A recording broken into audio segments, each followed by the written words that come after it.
Hello. Hello, everybody. Hello. Good afternoon.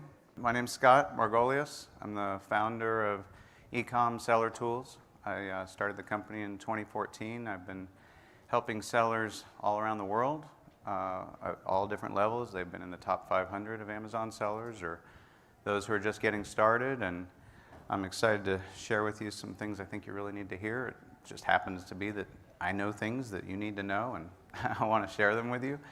I'm going to be sharing a few things that might sound kind of scary, but I don't want you to take away any fear from that, because a lot of people, for whatever reason, have assumed that I was an attorney, but I'm not, and you don't need to be, and you can manage the things that I'm going to talk to you about on your account. And this is really loud. Sorry.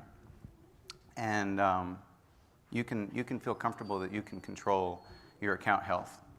And there are three main reasons why you would want to be paying attention to your account health. I'll address each one of those individually, but essentially, it's inevitable that you're going to run into account health issues. And the second reason is there is no way to have big profits on Amazon without a healthy account. And the third reason is you could lose your account if you're not paying attention to your account health. So I'm going to attempt to give you the reasons why you should be paying attention and some of the different things you can be paying attention to. I did want to, I think it bears mentioning, we've got to stop and breathe for a second and pay attention to the fact that we should be incredibly thankful just to be here. In every situation, all that we've been through in the past, year and a half or so, but just at this time in history and doing the things that we're doing and the opportunities that are available to us in e-commerce, it's incredible. I took a lot of time off last year just to travel, and that might not be the case for all of you, but wherever you are in your journey on Amazon or online, it's an important part of what you're doing, the side income or the full-time income, and allowed you to get away from the day-to-day or to supplement what you're doing or pay off a home early or all those kinds of things. I mean, we're in a good situation. So now is a good time to be on Amazon, even if you're just getting started, even if you haven't sold anything yet. This is still a great place to be. So I want you to be encouraged more than anything, and just be thinking about account health is an important part of the overall picture of maintaining your business. Looking at inevitability and why the problems that you'll experience on Amazon related to account health are just going to happen. How many of you in the room have been selling for any amount of time have never experienced an account health problem? So, that kind of tells you that it's going to happen. It happens to everybody, and for some people, it takes you by surprise, and it seems really scary, and for others of you, maybe, you're concerned about what's going to happen next time, and I just want you to know that you can be equipped to handle the types of things that you'll experience, anything related to seller performance and performance notifications and the kinds of things that can seem like, hey, this is a really big deal, and in a lot of ways it is, but you can approach it and be comfortable and have it not have to sort of take over and cause you to be overwhelmed or afraid. And it's kind of like growing old, right? It's like, it's happening to all of us, whether we like it or not. And some of us are, kicking and screaming into old age and don't want to go there. And you think about all the money and all the time and all the effort that is spent trying to avoid aging and trying to maintain your health. I was just got out of the airport, and I thought, I'm just traveling and stuff. Haven't done it for a long time. Not on a plane. I drove everywhere I went last year. So I picked up this immunity shot, at the airport. And I thought, this is going to make sure that I don't get sick or anything like that. And I thought, this is disgusting. I don't even know how they sell this. Like, if you're talking about replenishment, who's buying this a second time? But I choked it down, and I felt good about myself for having invested in my health. But it's kind of crazy that there are so many different things that can be affecting your health on a regular basis, and those same things affect your account health, but in different ways. One of the main reasons that it's like that on Amazon, it's like, why is that such a big problem on Amazon? And the first main reason that comes to mind for me is that you're guilty until proven innocent. The customer is always going to be number one with Amazon, and if they complain, Amazon is going to expect you to take care of that problem, and they're going to hold you accountable for it. Even if it's not something that you did wrong, even if it's something that Amazon did wrong, or that the customer lied about, it's still your fault. And so you've got to be able to effectively explain what happened and how did you fix it. And then you're usually off and running. That normally is enough to take care of it when you can give Amazon an effective plan for how you're addressing the situation. Another main reason why Amazon account health issues are inevitable is that Amazon expects perfection from you. And it's different than other platforms. Other platforms can be so much easier. And I was talking to somebody earlier, and they wanted me to explain, well, what is a platform and what is a marketplace, and what do you mean when you say that? And most people would understand, but essentially, like, I'm talking about eBay, for instance.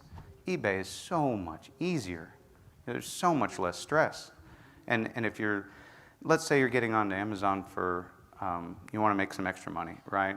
And I normally would ask somebody, well, what are your goals? How much are you trying to make? And if they tell me it's just, a few thousand, $3,000 a month, I say, you could do that error-free, pressure-free, stress-free on eBay.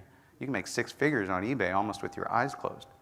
And it might not be worth it for you to be beating your head against the wall on Amazon to make the same amount of money that you could be making so much more easily on eBay. And don't get me wrong, I'm a huge fan of both Amazon and eBay, but if you want your life to be easier and you're only wanting to make $3,000 a month, Amazon might not be the right place if you want to do it stress-free. The third main reason is because of Amazon policy. So it's constantly changing. And it's one of the things that I feel like a lot of sellers gloss over. They don't pay enough attention to the terms of service. You might hear about the terms of service, but you haven't actually read them. Just like you hear all these things in the Bible, but you might not have actually read it. You got to be paying attention to the Seller Code of Conduct, the Business Solutions Agreement. All those things are super critical. You really only have to read them once, but then you have to pay attention to everything that's changing and all the updates to policy. A lot of the time, Amazon will notify you of those things proactively, but you could learn about them on your own through Seller University. You'll see people talking about them on Facebook, but you've got to be paying attention to policy.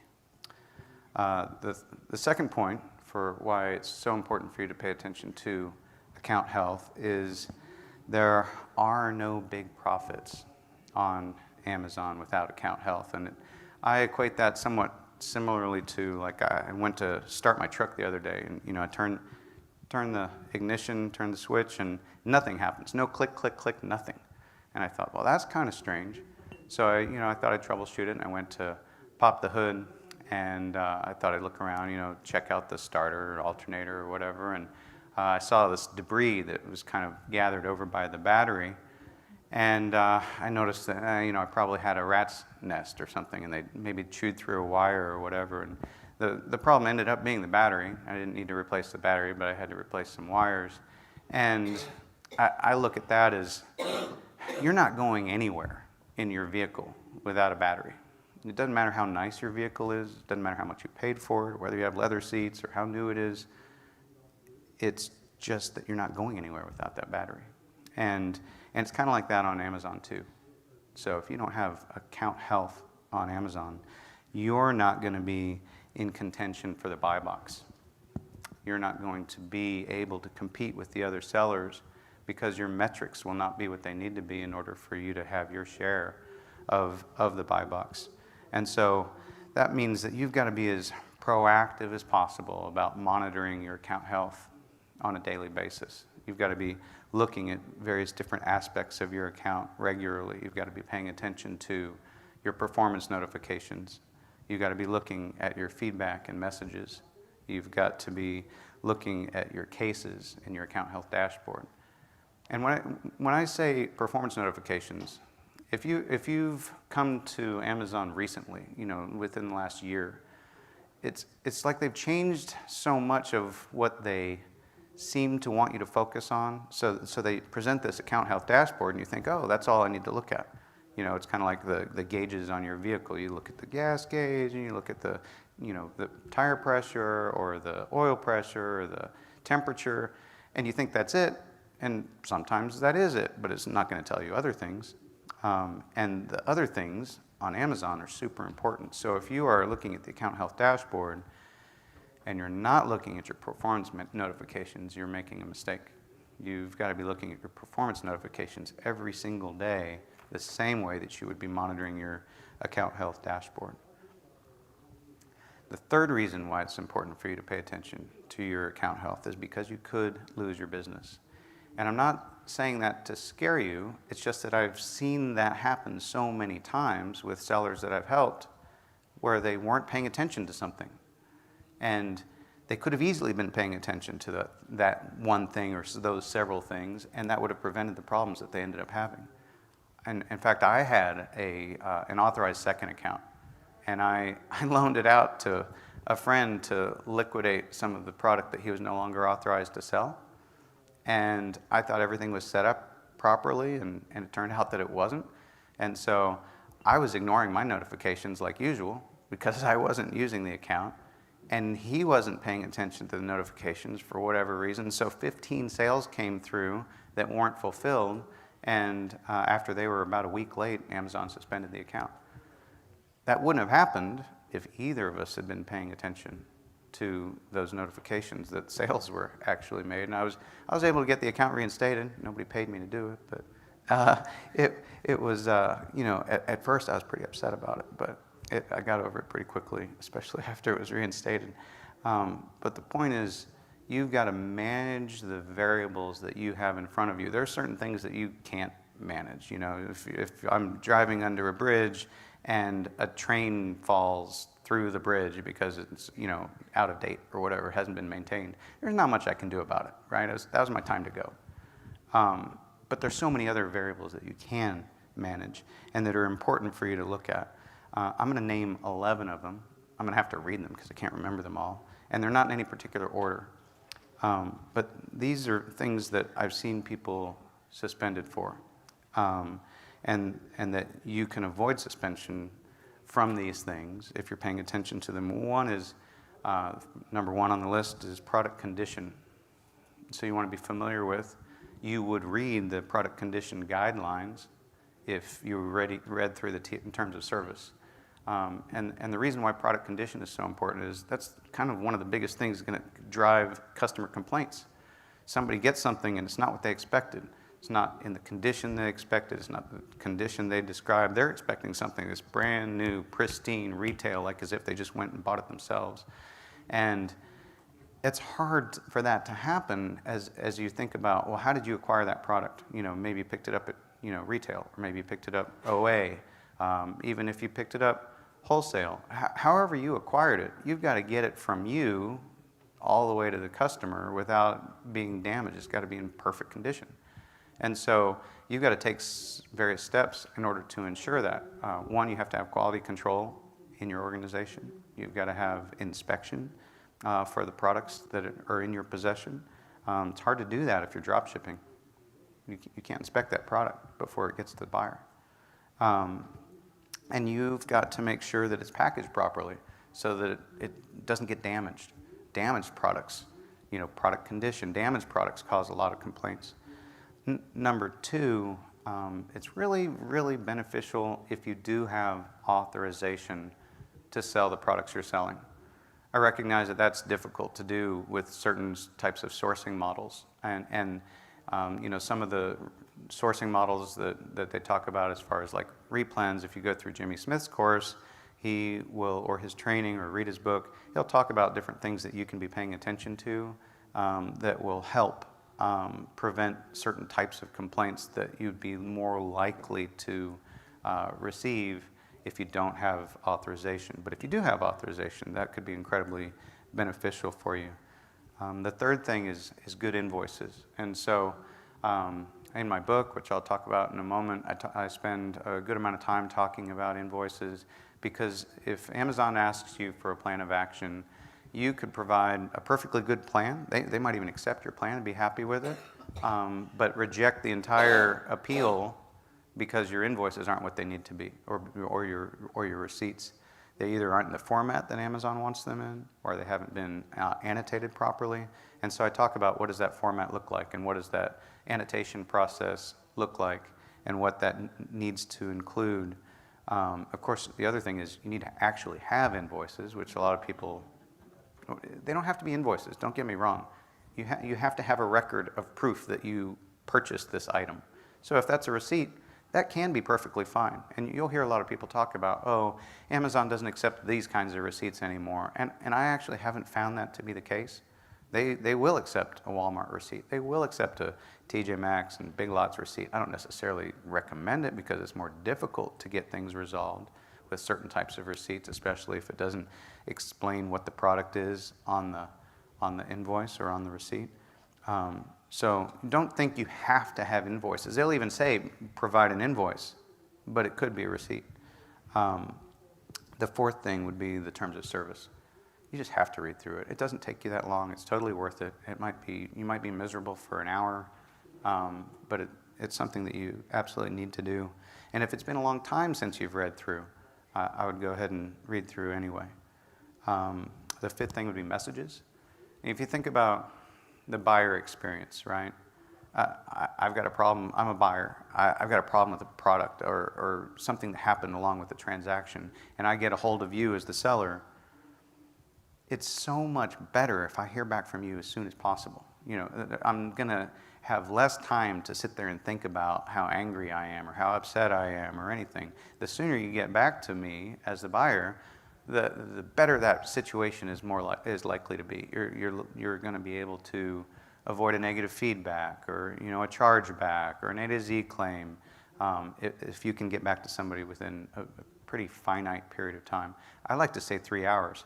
Amazon standard is much longer. It's like 24 hours. But if you can get back to somebody, if you set your personal standards for your business to get back to buyers within 3 hours and check your messages, I would highly recommend being able to do that. If you've got to do it with software, that's appropriate too. It just as long as it happens. And don't forget that Amazon expects you to have that time frame, even nights, even weekends, even holidays. So, and for those reasons, if you want to sort of get away from your business and have a little bit of peace of mind, it might make sense to pay for some software that helps with auto responses. The sixth thing, as I mentioned before, performance notifications. And by the way, if you don't get these written down or if you don't want to write them down, I can email them to you. Performance notifications just are really important for you to pay attention to because they often tell you what's wrong. They don't just tell you that there is a problem, but they tell you why there's a problem, and that's usually the key to fighting the issue and to be able to write an effective plan of action.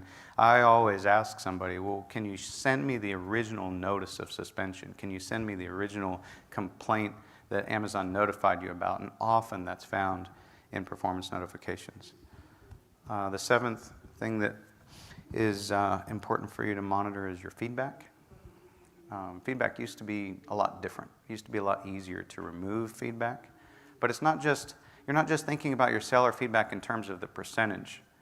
You're also thinking about it in terms of, here's a buyer that complained, and you want to do whatever it takes to fix that problem, and maybe even possibly get the feedback removed. So something else you want to pay attention to for sure. Number 8, your account health dashboard. You want to be looking at that every day, maybe more than once a day. Depends on the volume of your account. Once a day might be fine. But, on that note, I would say one of the very most important things you could do for yourself, for your business, is to be spending an hour a day working on your business. Just let that sink in for a second. Instead of all the other things that you have to do, sourcing or the packing or the shipping or the learning or the software, the tools that you want to investigate, or all the different things that mean that you're working in your business. You want to make sure that you've got an hour dedicated to work on your business. That will improve your situation faster than almost anything else. And while you're spending that hour working on your business, it would be a very appropriate time to have account health be a priority. The ninth thing I would say is staff training. If it's not just you in your business, if there are other people involved, you've got to make sure that you're not the only one with all the important knowledge. You've got to convey that to other people, because they're going to be the ones who are maybe on the front line doing the packing or the picking or the taping or packaging or whatever, and they've got to be familiar with the terms of service that affect what they're doing. If you've got somebody doing sourcing for you, if you've got somebody doing listing for you, all those types of things, they've got to have the proper training, because it's the buck stops with you. You know, you're the CEO of your business. That's why you need to spend an hour a day working on your business, focused on where are you going, what are your plans, what are your goals, what are you trying to achieve, and part of that could include staff training. The 10th reason or thing that's important for you to be paying attention to is how you access your account and who you allow access to access your account. Because let's say you're a team or a husband and wife team, or you've got a friend helping you, or another Amazon seller who's coming over to your warehouse to help, any of those kinds of things, you've got to make sure that you've got proper access through user permissions given to all the people who are accessing your account. Nobody should ever have access to, not even your spouse, your business partner, they should not be accessing your account through your username and login. Your admin login is just for you. And in fact, some cases it makes sense for you to even assign user access to yourself and never use your admin email and password. And that's really important in terms of avoiding like a Section 3 Seller Code of Conduct violation for a suspected duplicate account. You don't want one of those. And so it's really important for you to be thinking about how you provide access to your account and who has access. It used to be when I was traveling, I would never log into airport Wi-Fi. I would never log into hotel Wi-Fi. I would only ever use a VPN or VPS, or I would have my laptop and I would log into my desktop at the office, and that would be the fail-safe way, that I would never have any way that some other seller would be connected to my account. I wouldn't log in from a hotel or anything. It was kind of a pain, but I felt like it was worth it. It gave me peace of mind that I wasn't going to be associated with another seller. I don't feel like you necessarily have to go to that degree. You don't have to go to that level, but you need to at least make sure that you're the only one using your account under your access and your email address. The 11th thing, product detail page matching. You've got to make sure that the product that you have in hand is an exact match in every way against the product detail page, against the listing. I can't tell you how many times I've seen that be a problem.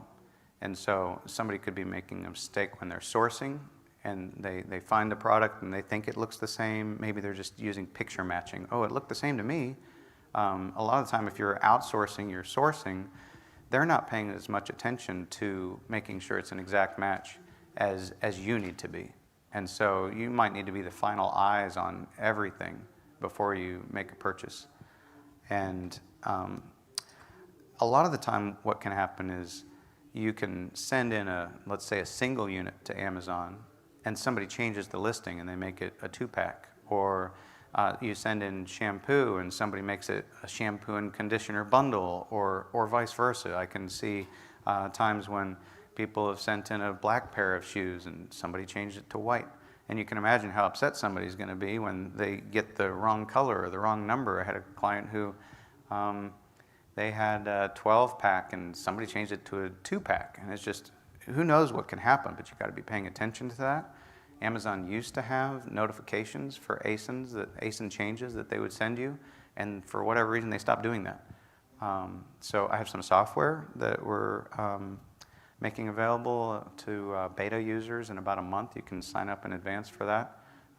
We can get you on the list, waiting list to be a part of beta that will tell you when there's a change to an ASIN. So all the items in your inventory you'll know and can be as proactive as possible to just jump on that as soon as you see that there's been a change.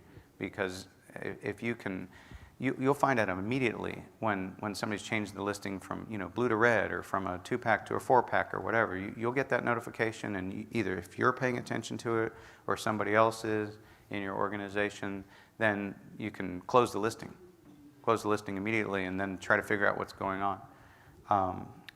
If you want the way to sign up for that is Data Jalapeno, DATAJALAPENO,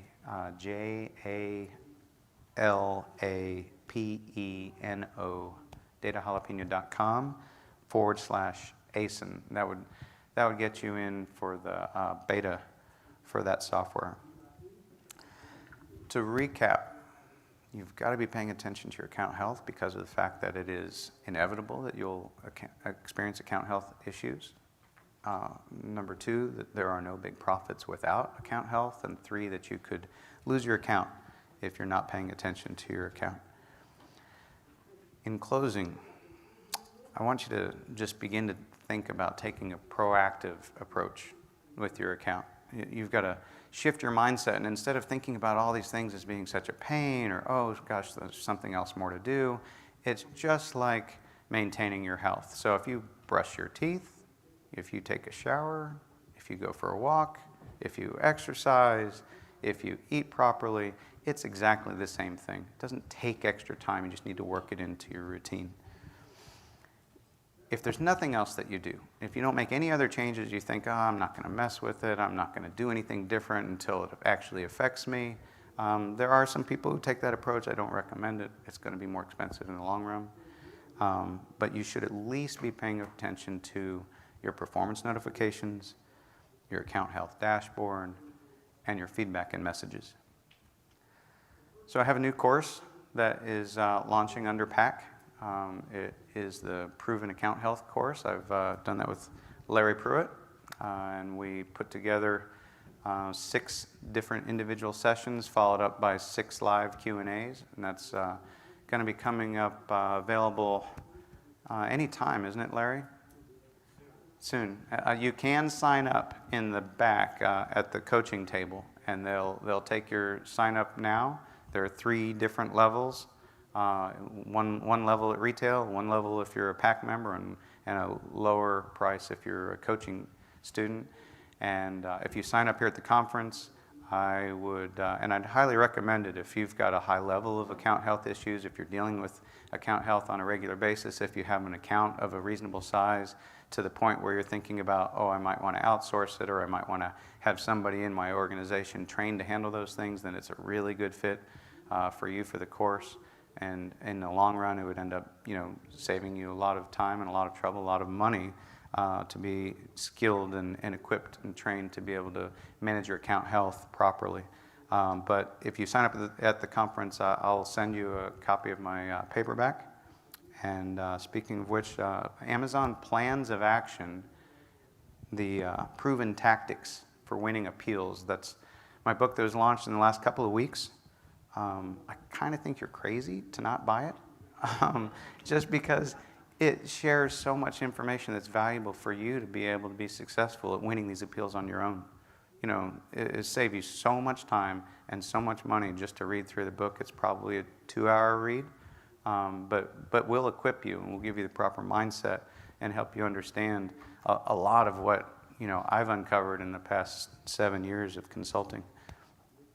I can be reached at Ecomsellertools.com.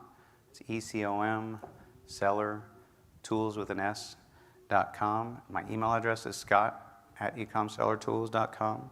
You can reach me on Facebook Messenger. Feel free to friend me on Facebook, if you're here at the conference. And I'll be around also at a table in the back if you don't see me. And I can answer questions afterwards or out in the hall. And if you have any questions now, I'm happy to answer those as well.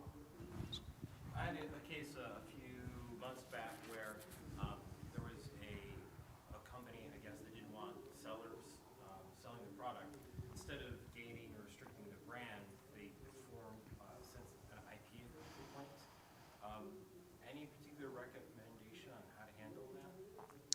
I'm just going to repeat that, not because everybody in the room couldn't hear it, but for the live stream. Essentially, you're asking, what can I do? How can I approach the situation when I receive an IP complaint? You receive that from a brand that didn't want you selling on the listing. Unfortunately, that's happening more and more, it seems like, as brands and even competitors try to enforce selective distribution and kick other sellers off of a product. And it's, in my opinion, it's a huge mess. I wish Amazon would fix it. I actually don't like fighting IP complaints that much because it's such a pain.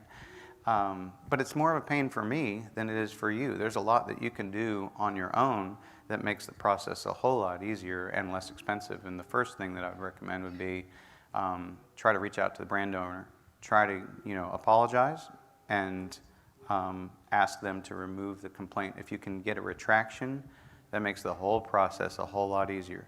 The first thing you want to do is close the listing. Make sure you're off the listing while you're trying to figure things out. And in fact, that's usually good advice for most issues that you would encounter on the platform. For most performance notifications that you would receive or any kind of ASIN restriction, the first thing you want to do is close the listing.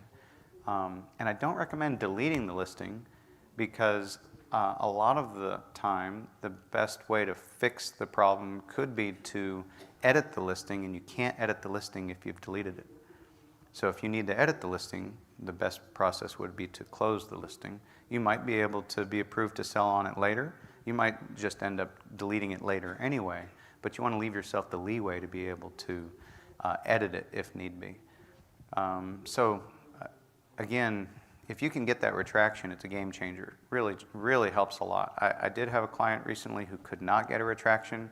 He listed against somebody's private label listing, which you absolutely do not want to do. You really need to be skilled at determining, is this somebody's private label listing? Are there other people on the listing? Does it look like somebody's taken a specific product and sort of put their own brand on it? You don't want to list against those because those people get really upset and are less likely to sort of play ball with you. And if you can't get a retraction, it's often a lot more difficult. I had one client, took me 6 months to get their account reinstated because of the fact that they could not get a retraction. If they'd gotten a retraction, it might have been a few weeks, so that's how important that can be. Any other? What do you do if the brand's right owner will not respond to you at all and the receipt doesn't work? Do you just keep trying, or do you say, well, I have one and I'll just let it go? You would want to document every single attempt that you've made to reach out to the brand owner, because you want to be able to explain to Amazon that you've done everything you can. You've contacted them via email, you've sent them 3 emails, you've sent them on these dates and at these times, you've reached out to them through their Facebook page, you've reached out to them through their website, you've called them. You cannot get a hold of them. You want to be able to document all that so you're not just saying it. And then there could be a problem with your invoice. You could have submitted your receipt or your invoice and it might not be sufficient, or it might not have been annotated properly. And I recommend annotating by hand. I don't recommend electronically manipulating the invoice or the receipt in any way.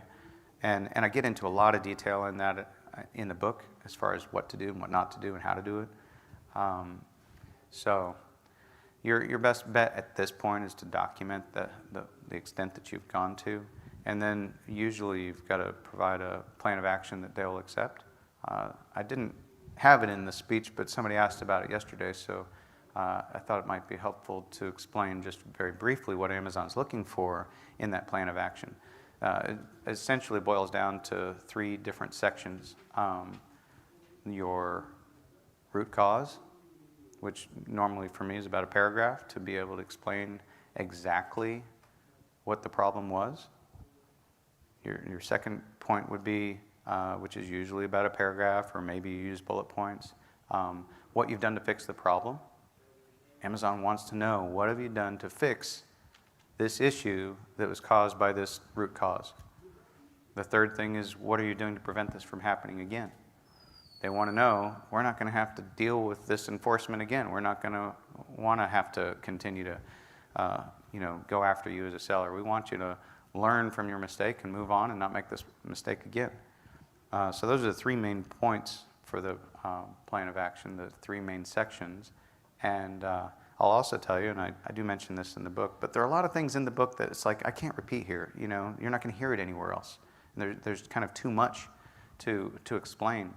But you can write most plans in a page or less.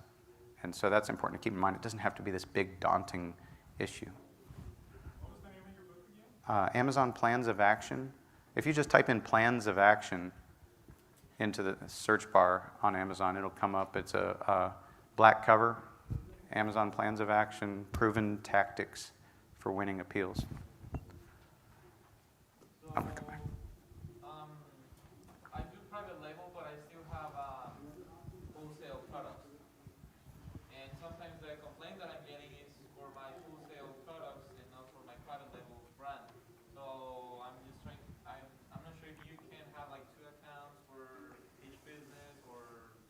You can, and you might be able to make that argument, and you could possibly separate out your wholesale from your private label. And in some cases, that can be a really good idea, especially if you think in the future that it might make sense for you to spin off or sell your private label products. And so it could make sense to essentially establish a second business with a separate address, separate checking account, separate IP address, and ask Amazon for permission to be able to open a second account. Okay. Does that answer your question? Yes. I think like 2 years I tried that, and I just want to make sure that was a long time ago. Sure. I didn't have like the private label thing. But what things they go through, like they take a look at your sale, they take a look at, show me pictures of your private label products, or I want to see your listings. I don't think you have to go into that level, that depth, to justify the request. Often, when I've helped sellers to be able to make that case to Amazon for why they should have a second account, and they don't need that level of detail necessarily. They just need to know what's the basic justification for why you're doing it. So you could accomplish that in a couple of paragraphs, and doesn't have to include pictures or a description of even your products so much as why you need the second account and how it's beneficial. Now, keep in mind, if you have an authorized second account, there's no guarantee that there's protection or a buffer for your primary account. If one gets taken down, depending upon what the reasons are, chances are pretty good, percentage-wise, that the second account will get taken down also.